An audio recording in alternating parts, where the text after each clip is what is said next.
this time we'll, and I'm assuming that all the ones that, adult ladies that want to be in the contest and were registered are now on the stand. And I'll just go along the line and they can tell you who they are, and I will be asking them the age of their dress.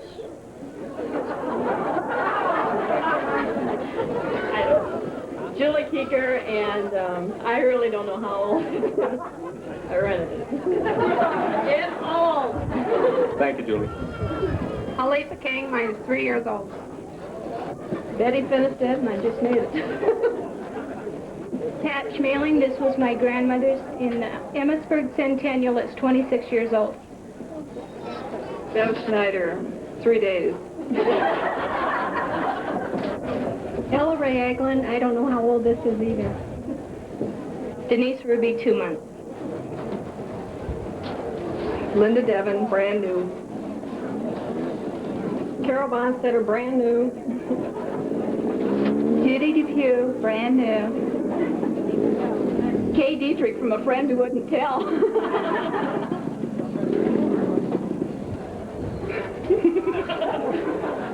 Trudy Holt, 3 hours. You did fine work. Late work. Louis Finley, 1 year. Gertie Fogarty, brand new. So I believe that's part of our part up here, so now we'll turn it over to the judges.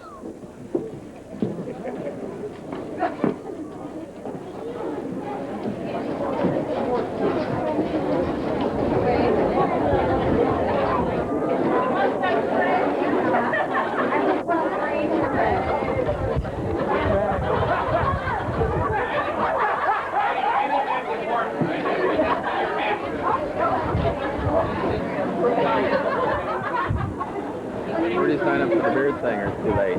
No, over that way. Look out here, he's showing me. Out of the way, Fogarty. Danny, back.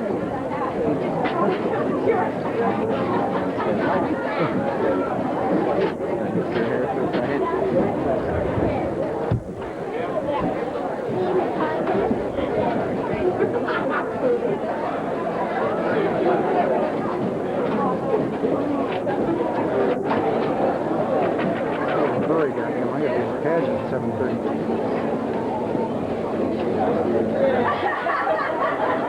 This will pick up the lighting and everything up on the stage if you're in the dark, even.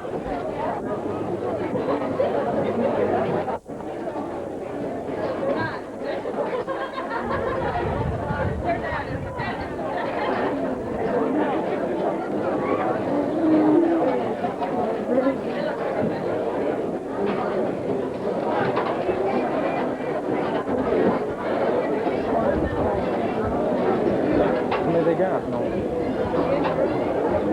14. You ain't get a Centennial yet? No. First one.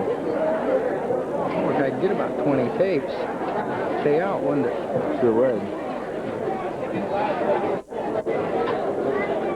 We have, judges have completed the first part of our contest, so I'll go through and read the numbers of the winners, and Mrs. Iwan will present the plaques to the winners.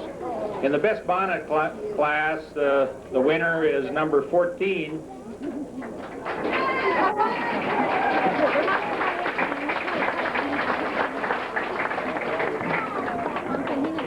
Julie Keeker.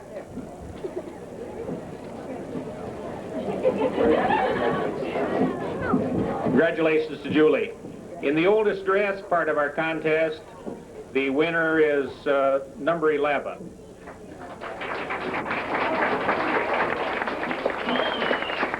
Pat Schmeling. In the third class, the most unusual, the winner is entry number 3.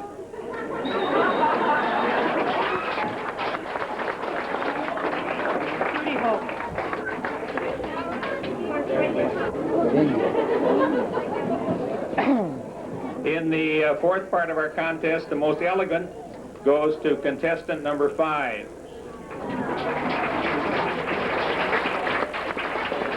Judy Depew.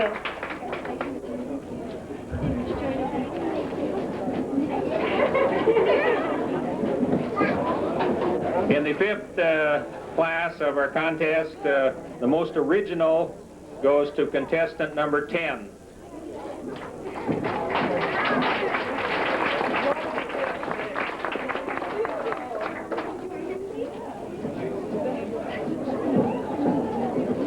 Now the judges will be asked, of those 5 winners, to pick the overall winner. So that is in the hands of the judges now, and I believe the other contestants, we thank them all very much for participating, but they can go down. Give them a good hand. The overall winner in the women's costume contest, then we will go to the adult men's class. In the ladies' division is contestant number 11.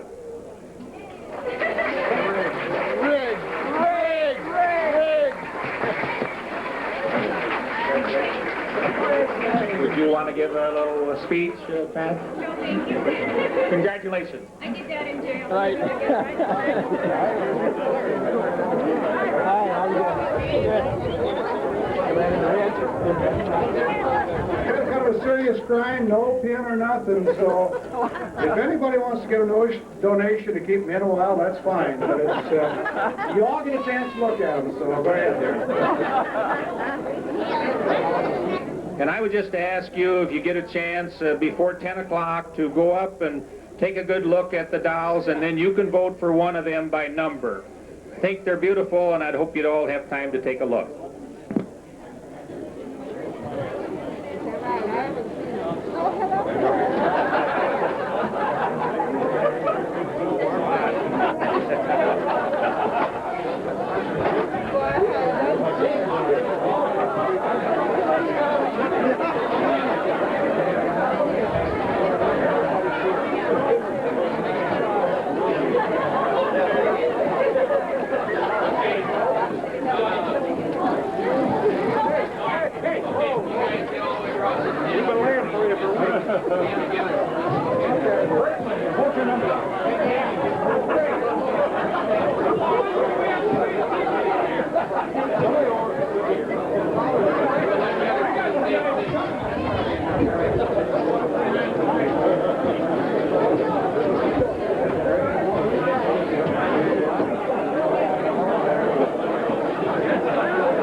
just like to announce that some of the press, the newspapers, would have liked pictures of the women who won the costume contest. So if they're still here handy and have not changed, why, come up here close to the stand and we'll, press would like to have your pictures.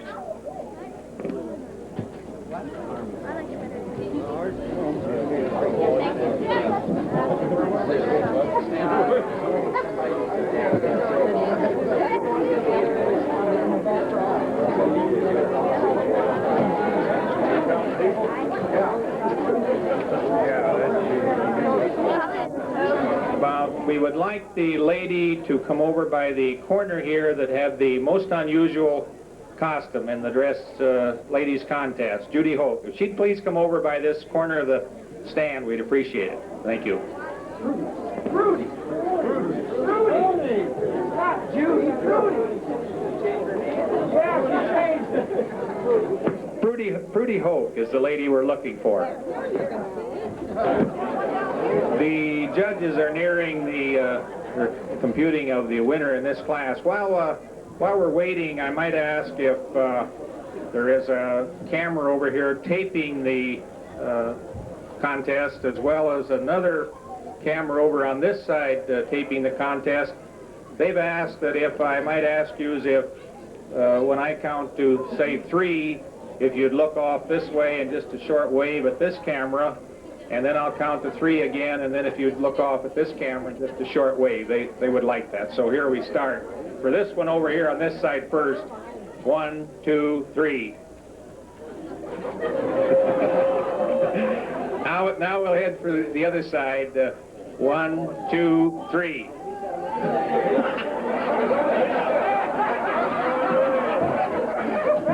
We'll try that again for you. 1, 2, 3.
The judges have completed their work, and I guess I don't have to tell you it was many contestants and many close contests. So we'll go ahead and read off. In the best mustache class, the winner is number 32.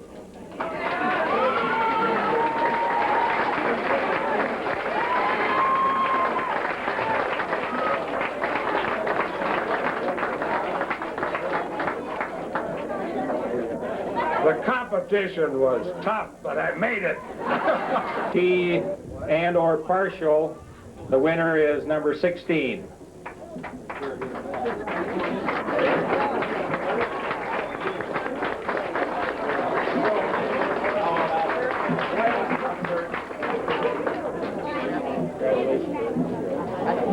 Burtney. Winner was number 30.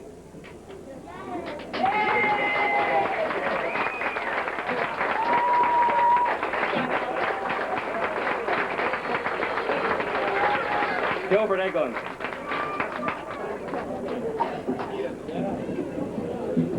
In the class for the longest and or the fullest beard, the winner is number 21.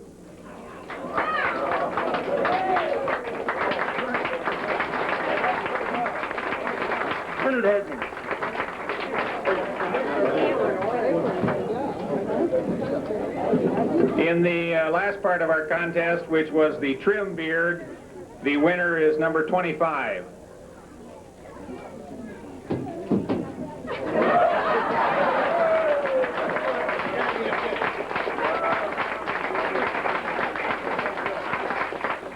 We're finished up. We very much want to thank all the contestants, and now we would ask the 5 class winners to stay on the stage, and we will pick our overall winner. And thanks very much to all the contestants. Then we got the 5 to 12-year-olds, boys, 13 to 17. Who's that?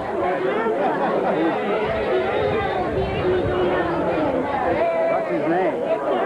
The 5 was very outstanding.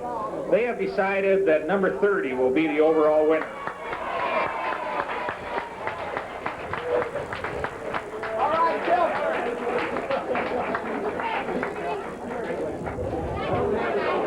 Don't have it out.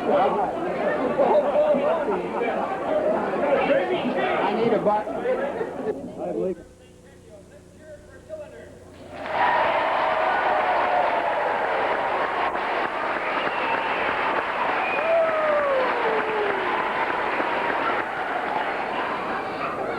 The pageant will bring back some very nostalgic memories to many of you. You will appreciate the humor in our skits and in our songs. Woven into our pageant is the history of our nation under God. We tell that story in the pride and joy of knowing that we are Americans. The rich heritage that is ours and the individual rights we have in this nation cannot be found anywhere else in the world. Our cast and crew tonight numbers over 100 people. We are here to welcome you, and we are most pleased that you are here. It is our greatest desire that you be delighted in this presentation. We do request one thing at the close of our program, and that is if you'll give our cast time to make their exit. Some of them will meet you in the back of the auditorium. The cylinder history pageant, we present it to you now.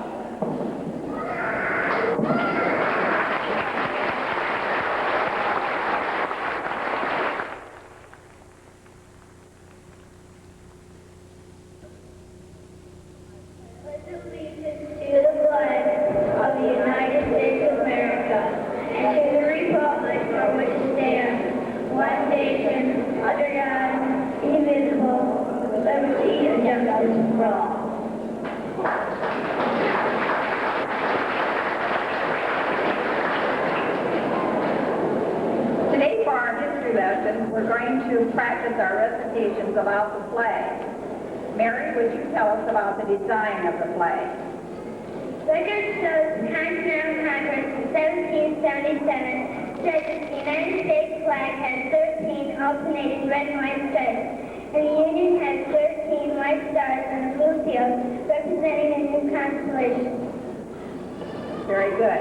Jonathan, would you tell us about the colors in the flag? The continental colors were red, white, and blue, possibly taken from George Washington's coat of arms. The blue field means God's heavens under which it flies. The red stripes mean blood spilled shed in defense of this glorious nation. The white stripes mean fire burning tears shed by those of our sons and daughters. Very good, Jonathan. Carrie, would you tell us about the stripes in the flag? George Washington was quoted as saying, "We take stars in the heavens, the red and red of the country, separated by white stripes, showing we are separated from her. The white stripes will go down into posterity, representing liberty." Very good, Carrie. Albert, would you tell us about the stars in the flag? John Quincy Adams, our sixth president of the United States, wrote his star stand for the new American Union, represents the country being born. The way a constellation of stars suddenly appeared in the sky. Very good, boys and girls. Now, as you know, Cylinder is celebrating their centennial on July 5th, and we have been asked to help with the centennial, and we want to do our very best to make it very good. So we have been asked to make the flag for the centennial. Who would like to help with the flag? Okay, very good. We'll work on that later on then.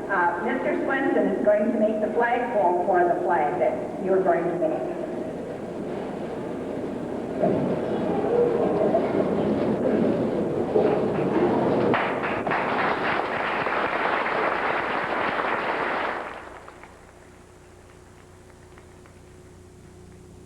Jonathan and I are making the stripes. Won't be exciting, won't be fun, there'll be games and fun. Please say you'll go. Mr. Swanson laid the flagpole.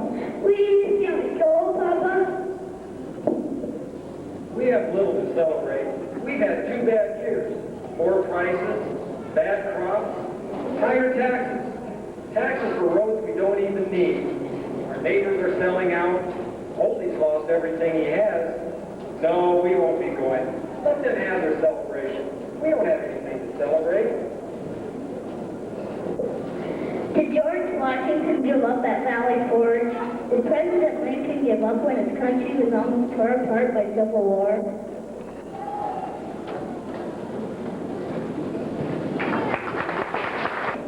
I don't really know what this country's coming to when a man who works hard can't even make a living.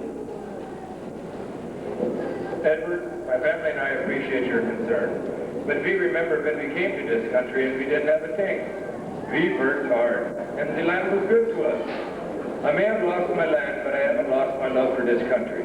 We have freedom, and that's something we didn't have in the old country. America is free. It is like the eagle. It is free to fly. Here man can choose to be what he wants to be. Our history is what made America great. And the Bill of Rights guarantees freedom of the people. And I'm proud to be an American. Happy birthday, Cylinder!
Minnesota.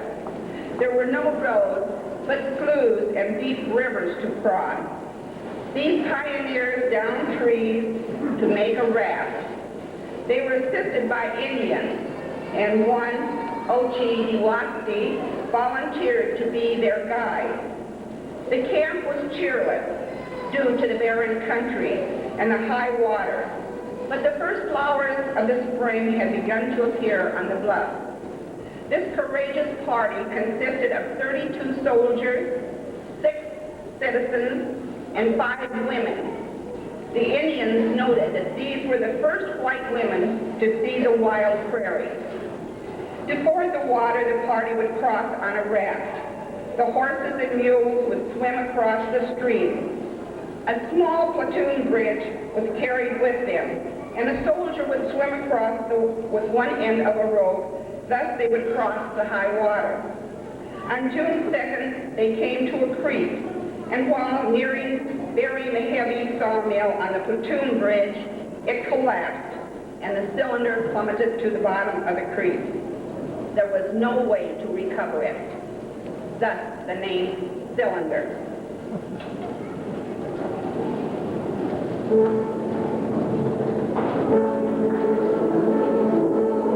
At the beginning of this century, Grover Cleveland took the oath of office as President of the United States. The Panama Canal was built to connect the Atlantic and the Pacific Ocean. Cylinder became visible as Brown and Son built the first hay barn. The next year, the Milwaukee Railroad put in a siding to help load hay, and the depot was built in 1890. It was restored by community volunteers in 1977. It is presently used as a museum and shelter house.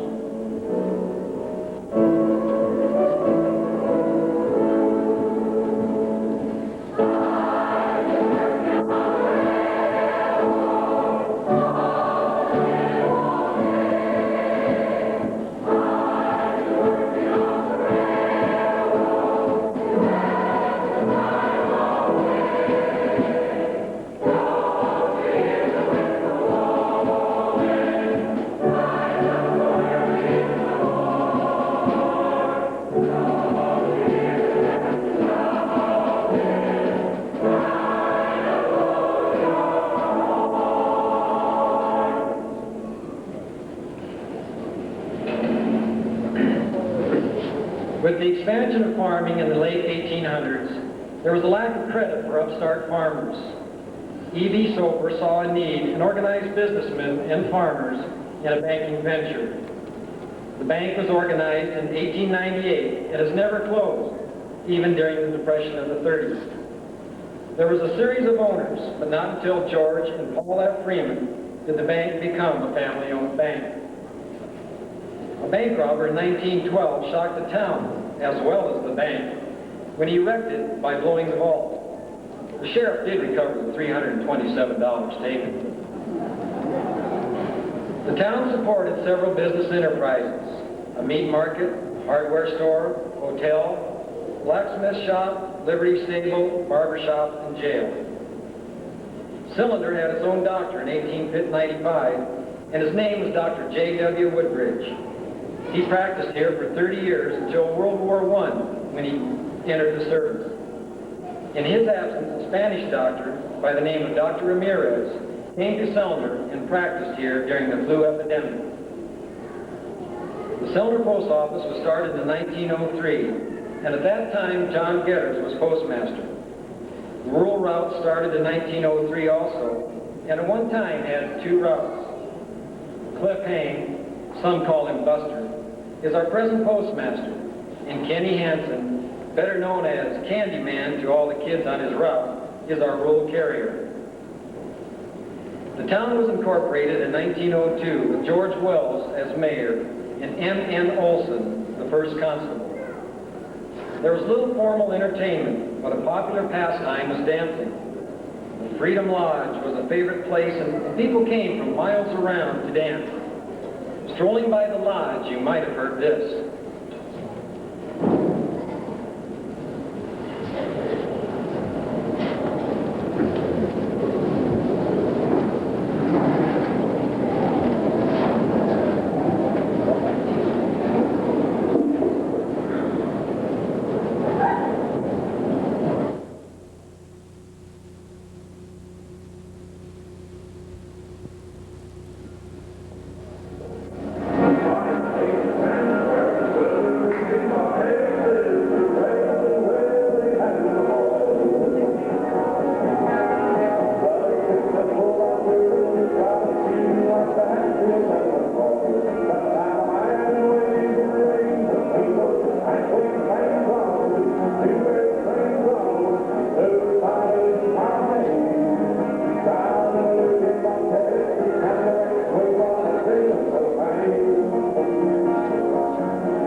We'll join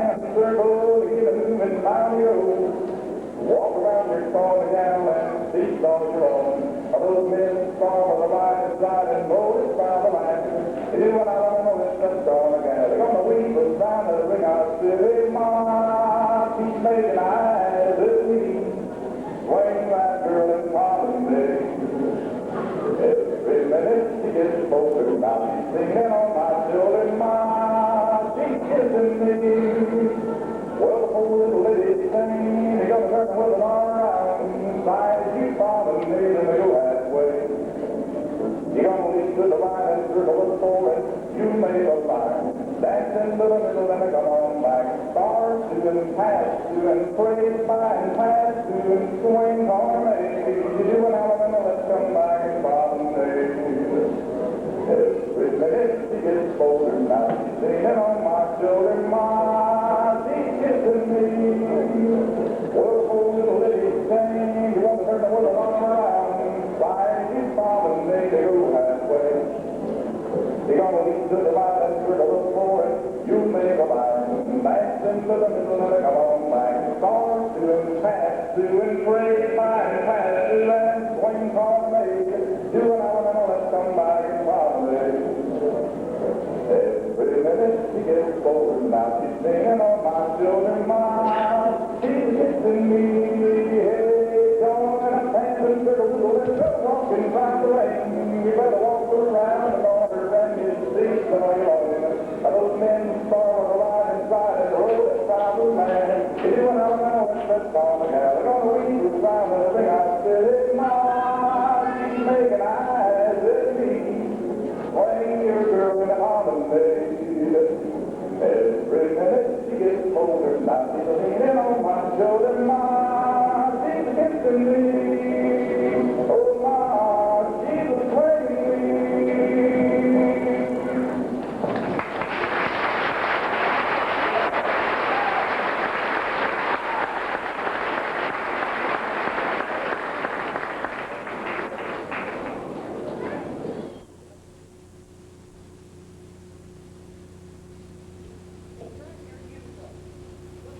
Instructions of their children as well as their Bible.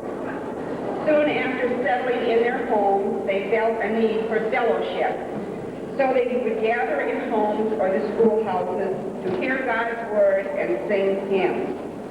Cylinder has 4 churches: the Methodist and Gospel Hall of Cylinder, St. Luke's Lutheran of Fairville, and St. John's Lutheran of Depew.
country is at war. President Woodrow Wilson asked Congress to declare war on Germany in 1914. They declined, but in 1917 the United States declared war.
It was a happy day, November 11th of 1918. Germany surrendered and the war is over.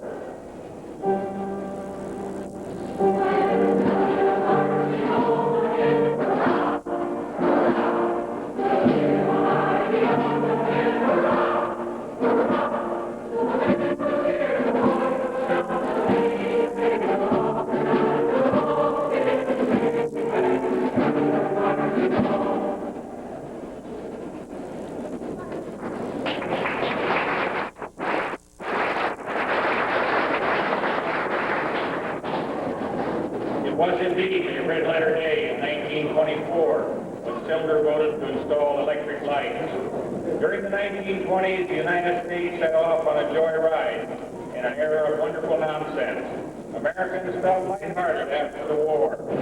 Henry Ford led the way by putting Americans on wheels in his Model T Ford.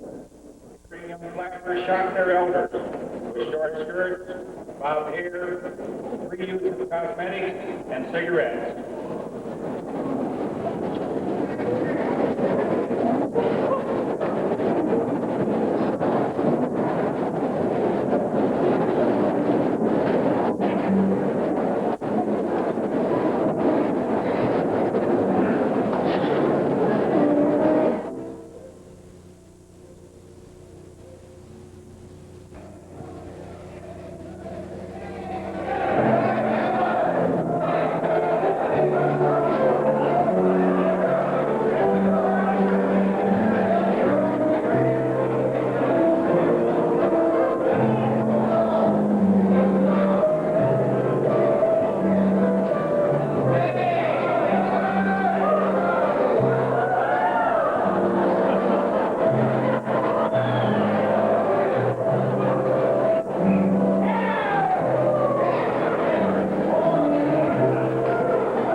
to be educated.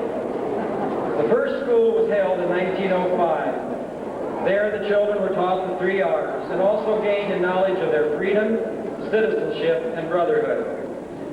The first graduating class was in 1922. It was composed of Howard Woodbridge, Horns Luston, Marie Snyder, Mildred Woolner, and Ina Darling.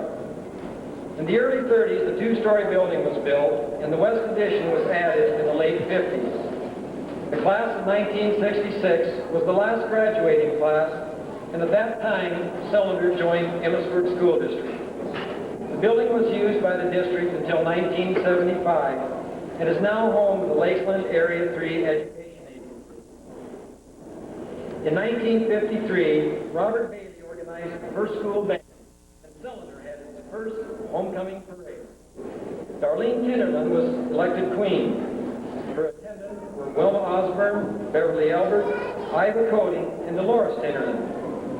The queen and her attendants were voted on by Penny Vogel. Robert Sackett arrived in Cylinder to teach music in 1953 and stayed until CHS closed. He moved on to Emmitsburg and is still teaching there. He organized summer band concerts and played the Purple and Gold fight song at many a ball game. We're going to play all 3 fight songs, and we want you to stand and sing as the fight song that you had. It's a little small. I want you to stand and sing and yell and scream and holler as they play the fight song that you graduated with.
purple like our famed mayor, Henry Bonstetter.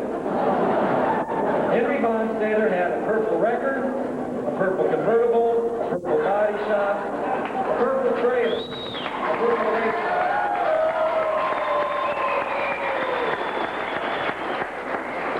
A purple motorcycle, a purple snowmobile, and purple shoes. He had a purple house right along the highway, but he's changed it to white now, thank goodness. As Henry used to say, I always said I was going to have a purple this and a purple that, and I have.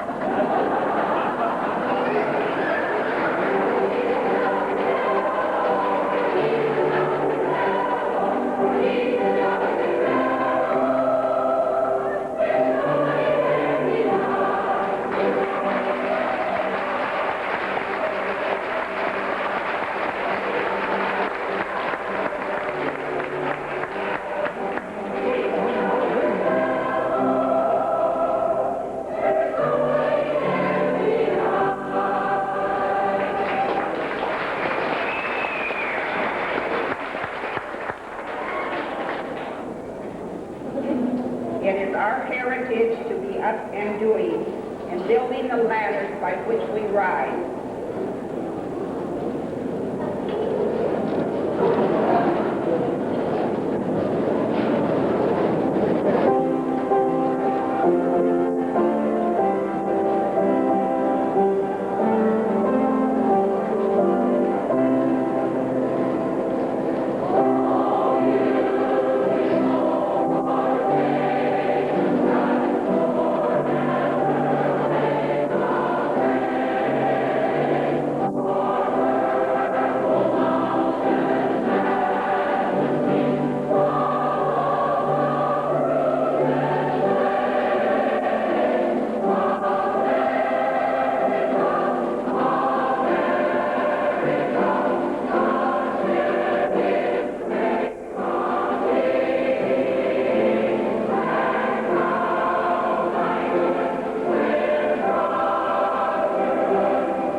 America is reminiscing, telling of memories of days of the past.